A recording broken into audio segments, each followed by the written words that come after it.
Cada pessoa tem um termostato. Você pega o Jorge Paulo Lemann, o termostato dele tá alinhado para bilhões. Sim. Se esse cara, de repente, ele perdesse tudo e ficasse só com 50 milhões, ele ia julgar um fracasso total. Sim. Sendo que, pra muita gente, 50 milhões é um negócio que é levar o termostato de 0 pra 100, porque é um número totalmente real. Então lá eu tenho que reajustar meu termostato financeiro, porque pra chegar a 1 milhão, bastava continuar fazendo o que eu já tava fazendo. Não tava tão longe assim mais naquela época. Eu já tinha uma certa previsibilidade que não ia demorar tanto tempo. Com rendimento, né, com investimento. Agora, pra ter números maiores, não era só melhorar aquele processo, era fazer algo novo. Então, quando o meu termostato mudou, que eu falei, vamos fazer uma coisa nova, vou fazer palestra. Então foi ali naquele evento. Então, cara, pra você foi um livro / evento de mudança, de transformação, cara, esticou tua mente mesmo. Foi. O livro tem um arquivo de riqueza onde ele diz que os ricos administram bem o dinheiro, as pessoas de mentalidade pobre não, que os ricos colocam dinheiro pra trabalhar duro pra eles, enquanto a pessoa de mentalidade pobre trabalha duro pelo dinheiro. Então aquilo mexeu com a minha cabeça. Eu falei, tô no caminho certo. Só de poupar parte do salário e fazer coisinhas pequenas não vai dar certo. Precisamos de alguma coisa maior, de uma big idea. Aí veio a questão das palestras. Animal, cara. Pensamento gera sentimento, sentimento gera atitude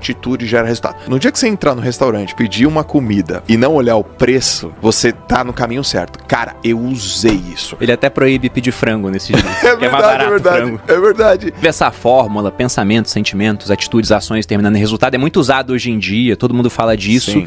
E eu não sei quem foi o primeiro, mas eu vi esse conceito primeiro, foi com o T. Harv Eker. E ele fala que tudo começa no pensamento. Até quando você fez o post pra divulgar o podcast, você falou, as coisas vão acontecer 2 vezes. A primeira na cabeça e depois no mundo real. E de fato, e ele fala que muita gente tem resultados ruins com o dinheiro porque tem pensamentos e crenças nocivas quanto ao dinheiro. E ele fala que grande parte dessas crenças, elas foram estabelecidas através de 3 coisas. Uma programação verbal, então aquilo que você ouvia as pessoas falando sobre dinheiro, e raramente você tem contato com pessoas ricas que entendem o jogo do dinheiro. Geralmente você tem contato com o pessoal que tá ali na classe média ou mais baixo do que isso, então geralmente o pessoal usa o dinheiro, aprendeu a usar, mas nunca estudou direito sobre como ele funciona. Então não costumam ser opiniões muito positivas. Além disso, você tem os exemplos, que é o segundo ponto. E qual que é o exemplo tradicional? Principalmente aqui no Brasil. Saiu uma estatística do Conselho Nacional do Comércio, CNC, ou Confederação Nacional do Comércio, não lembro agora, mas falando que 70% das famílias brasileiras estão endividadas. Então, por mais que, vamos supor que a prática verbal fosse positiva quanto a dinheiro, no exemplo, o normal no Brasil, ou pelo menos o comum, né, não deveria ser o normal, é as pessoas estarem endividadas. E o último ponto é uma experiência específica com grande carga emocional. Ele dá exemplos no livro, ele dá exemplo da mulher dele, que sempre que pedia dinheiro era pro pai porque a mãe nunca tinha. Sim. Aí o arquivo que ela tinha, quem tem dinheiro é o homem, né? A mulher não precisa ter dinheiro e toda vez que ela queria alguma coisa pedia pro marido. E aquilo gerava conflito entre eles. Ele dá o exemplo de uma moça que o pai morreu nos braços por preocupação financeira. A moça virou enfermeira, talvez até pra salvar o pai, né, inconscientemente, e toda vez que ela ganhava dinheiro, ela achava que aquilo era errado. E ele fala que esse é o ponto. Se você tem uma crença negativa quanto a dinheiro, se você acha que acumular patrimônio não é bom, você vai dar um jeito, né, os seus pensamentos vão levar a sentimentos nocivos, a ações ruins, e o resultado vai ser você desperdiçar o dinheiro até que só sobre na sua mão aquela quantia que você julga ser adequada. Se você acha que é imoral ter milhões, você nunca vai ter milhões. Se por acidente a vida te der alguns milhões, o cara ganhando na Mega Sena, ele tende a gastar tudo até que só sobre o dinheiro que ele julga adequado. Sim. E é o que acontece mesmo. Historicamente, você pega pessoas que ganharam na loteria, a maioria, em 5 anos, tá de volta à situação inicial. Sendo que às vezes é dinheiro que você pensa assim, meu Deus, é tanto dinheiro, como é que o cara consegue gastar? Eu lembro que uma vez, tem tempo já, mas saiu na Record, uma entrevista com um cara que ganhou um prêmio da loteria gigantesco, antes do Plano Real também. E o cara, ele gastou tudo. Uma parte a inflação pegou, né? Inflação muito grande naquela época, mas ele contando a história dele, ele saía e pagava a conta pra todo mundo no restaurante. Ele não lavava roupa. Ele comprava roupa, sujava e jogava fora. O carro dava um problema, só tinha que trocar óleo aos 10 mil. Ele andava até os 30, o óleo virava uma graxa, fundiu o motor. Ah, tá bom, deixa o carro aí. Então o cara, ele desperdiçou tanto dinheiro que no final ele ficou sem nada. E aí perguntaram pra ele, qual é o seu arrependimento? Ele falou, não ter comprado uma casa pra minha mãe. Eu falei, meu Deus, o cara ganhou um prêmio gigantesco, não comprou um imóvel pra família dele. Então é esse o ponto, né? Ele fala, você não tem crenças alinhadas, você nunca vai conseguir acumular patrimônio. E aí ele fala pra você identificar esse teu modelo de dinheiro. Porque esse seu modelo não é seu. Ele só foi passado pra você. Então o ponto é que você não é uma gravação, que ele diz. Você é o gravador. Se essa gravação não tá boa, você deleta e grava uma nova. Perfeito. E aí o que ele tenta fazer é colocar os arquivos bons no lugar dos arquivos ruins. Dinheiro é muito importante, de fato. Dinheiro traz felicidade, né? Você não acha que amor é mais importante que dinheiro, né? Ou saúde? Ele coloca isso aqui, uma coisa...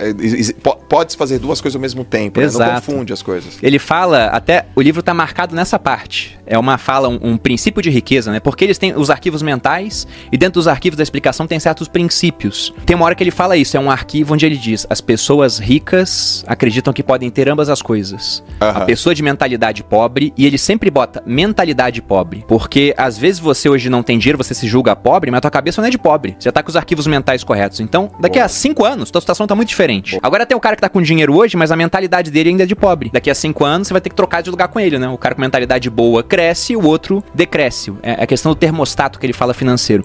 Mas o que ele diz é, quem tem mentalidade pobre julga que ou é uma coisa ou outra. Então isso de ou amor ou dinheiro, ou saúde ou dinheiro, o que ele fala é a mesma coisa que perguntar o que é mais importante, ter o braço direito ou tua perna esquerda. Ambos são importantes, você tem que abrir mão de um pra ter outro. Então isso chega bastante lá, como se, por exemplo, ter mais dinheiro vai te trazer menos felicidade no final das contas, porque traz mais preocupações. Ele também aborda isso, né? Tem lá os arquivos de riqueza. Pô, a pessoa rica, ela se torna maior do que os seus problemas, enquanto a pessoa pobre é menor do que eles. Sim. Então hoje, lógico que eu tenho preocupações que eu não tinha na época que eu não tinha dinheiro, mas eu também eliminei uma série de preocupações através do dinheiro. Sim. Pô, só esse ano, o meu cunhado pegou Covid, começo do ano, teve que ser internado às pressas, ficou muito mal, a conta do hospital deu mais de 100 mil reais. Quem pagou? A gente, porque o plano de saúde do exército não cobria o hospital que ele ficou. Isso tirou o meu sono? Não. Se eu não tivesse dinheiro, eu estaria tirando meu sono até agora, eu pensando que eu podia ter salvado a vida dele, mas não tinha capital pra isso. Quando eu faço aquele story de pé no solo, eu sempre faço uma forcinha assim com o dedo pra cima, né? Sim. Esse pé direito não ia mais. E teve médico falando, se não operar, talvez nunca volte. Esse movimento aqui você pode ter perdido pra sempre. Teve cara que falou que ia ficar impotente, que ia começar a perder controle de esfíncter se não operasse rápido.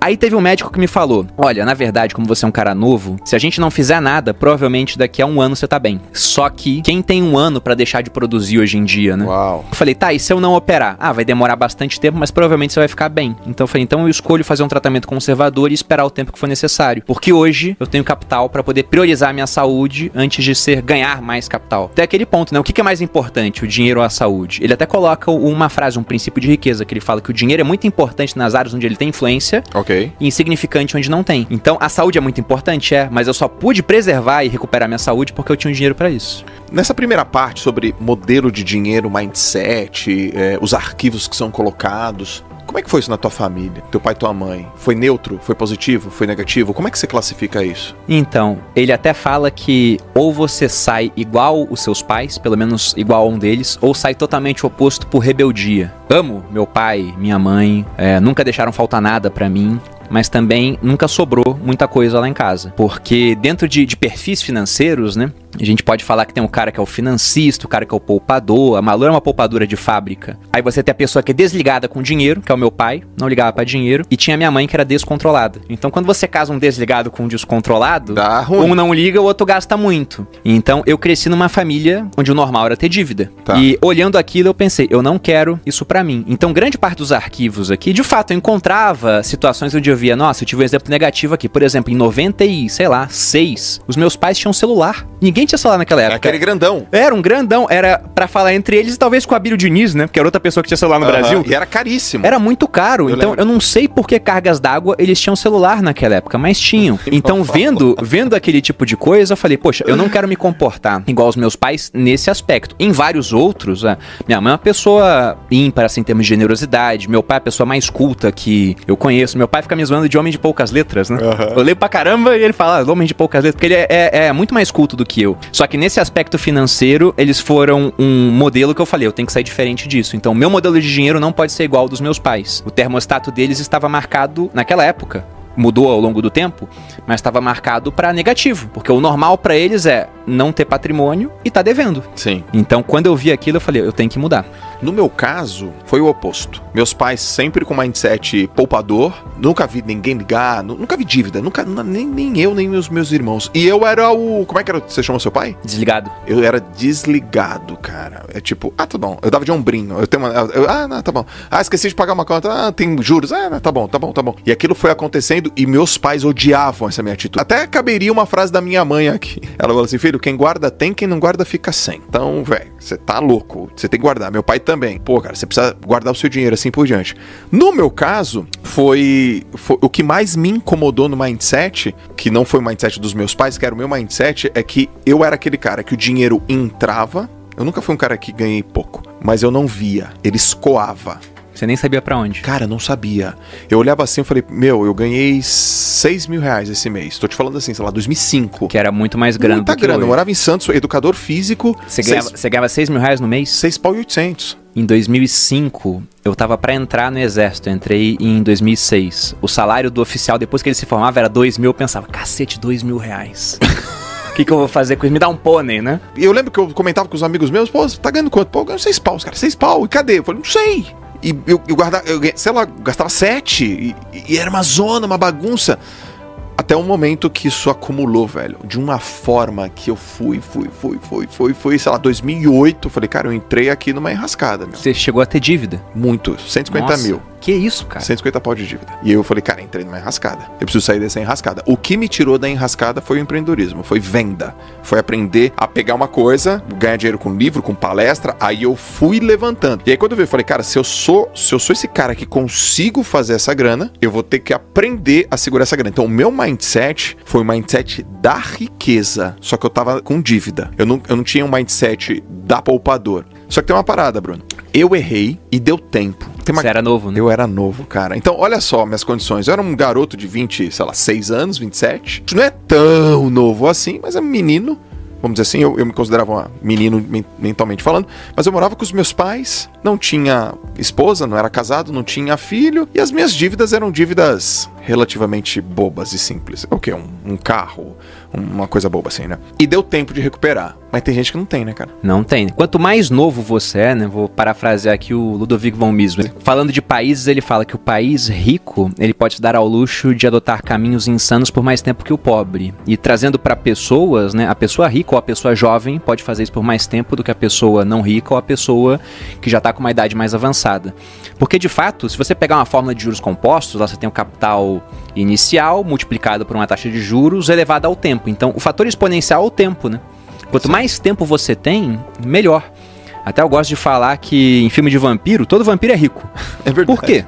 Porque o cara, ele tem o tempo infinito, pô. Se ele investiu $1 lá no começo do século XIX, ele tá rico agora. Tem uma parte do livro que se encaixa justamente nesse teu começo até você mudar. As pessoas ricas acreditam na seguinte ideia: eu crio a minha própria vida. As pessoas de mentalidade pobre acreditam na seguinte ideia: na minha vida as coisas acontecem. Sim. Cadê o dinheiro? Tá indo. Foi indo, você deixou acontecer até uma hora que falou, não, pô, agora eu tenho que fazer acontecer então pra resolver. E aí você assumiu as rédeas da sua vida. Autorresponsabilidade, né?